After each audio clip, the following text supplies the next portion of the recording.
विघ्नोपशान्तये यस्य द्वैतवैराग्यं पारिषद्यं परशतं विघ्नं निसरतं विश्वक्सेनं तमाश्रये व्यासं वसिष्ठनप्तारं शक्ते पौत्रं कल्मषं पराशरां भजं वन्दे शुभदां तपोनिधिं व्यासाय विष्णुरूपाय व्यासरूपाय विष्णवे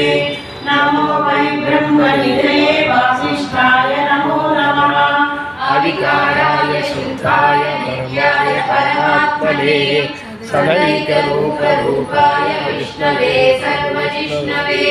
यस्य स्मरणमात्रेण जन्म संसारबन्धनात् विमुच्यते नमस्तस्मै विष्णवे प्रभविष्णवे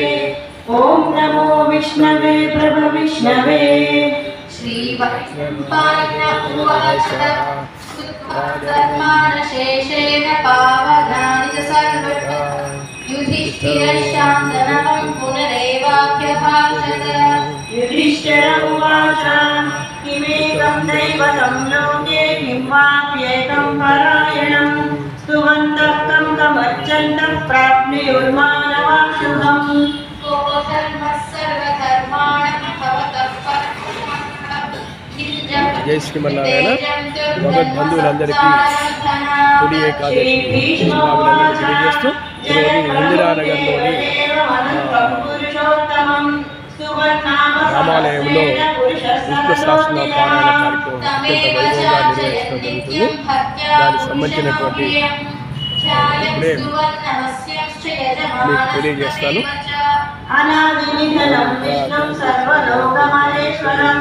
लोकाध्यक्षं स्तुवन्नित्यं सर्वदुःखादिगो भवेत् ब्रह्मण्यं सर्वधर्मज्ञं लोकानां कीर्तिवर्धनं